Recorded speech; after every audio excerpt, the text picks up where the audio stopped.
बिस्मिल्लाहिर्रहमानिर्रहीम। दोस्तों, मैं हूं अब्दुल गनी, मैं हूं एक बायोलॉजी कोच और आज इस टॉपिक के साथ मैं आपकी खिदमत में हाजिर हूं। वो है डिफॉरेस्टेशन क्या है और इसके क्या इफेक्ट्स हैं हमारी दुनिया के ऊपर। सबसे पहले हम डिफॉरेस्टेशन की डेफिनेशन देखते हैं।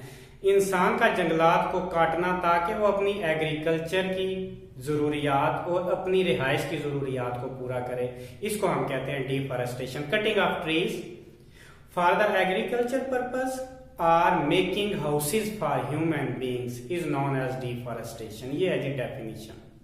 उसके बाद हम देखते हैं इसके इफेक्ट्स क्या हैं।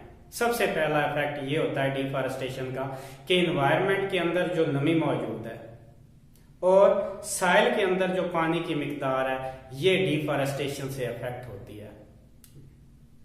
जो इन्वायरमेंट के अंदर नमी मौजूद है और जमीन के अंदर जो पानी की मिकदार मौजूद है, ये अफेक्ट होती है जी डिफॉरेस्टेशन से। ये इसका पहला लॉस है। दूसरा लॉस फ्लडिंग काज होती है, इससे सैलाब आते हैं।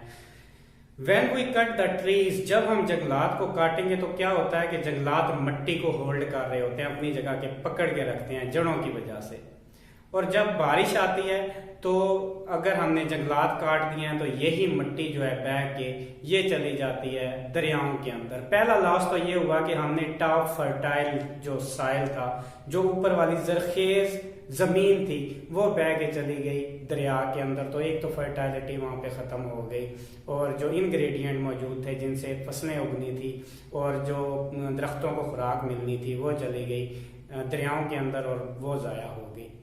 अब दूसरे नंबर पे वहां पे जो है मिट्टी नीचे बैठ जाती है दरियाओं के अंदर, जो रास्ता है पानी का, तो फ्लडिंग जो है वो बहुत ज्यादा होती है क्योंकि दरियाओं की जो डेप्थ है वो कम हो जाती है। तीसरे नंबर पे अब यही मिट्टी वाला पानी जब जाता है डैम्स के अंदर तो सिल्ट नीचे बैठती है और सिल्ट नीचे बैठने से ये होता है कि डैम की जो वाटर होल्डिंग कैपेसिटी है वो भी कम हो जाती है। तो यहाँ पे हमने पहला लॉस जो किया वो सिल्ट की वजह से किया।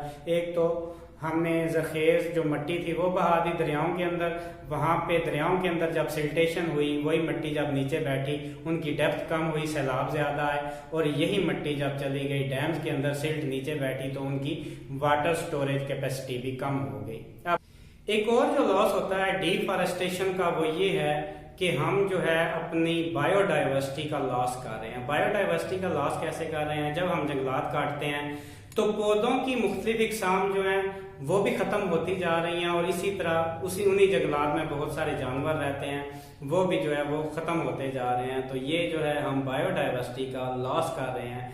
हम देख रहे हैं शॉर्ट टर्म बेनिफिट्स, हम इकोनॉमिक बेनिफिट गेन कर रहे हैं उससे और हम अपनी बायोडाइवर्सिटी को लॉस करके एक रेगुलर लॉस कर रहे हैं। ये है जी दूसरा एक और लॉस बायोडाइवर्सिटी का कि वहां पे जो है बायोडाइवर्सिटी जो है हमारी खत्म होती जा रही है due to the deforestation. Deforestation का एक और बड़ा लॉस ये हो रहा है कि कार्बन डाइऑक्साइड जो है वो इन्वायरमेंट से कार्बन डाइऑक्साइड सक करने का वाहिद तरीका है।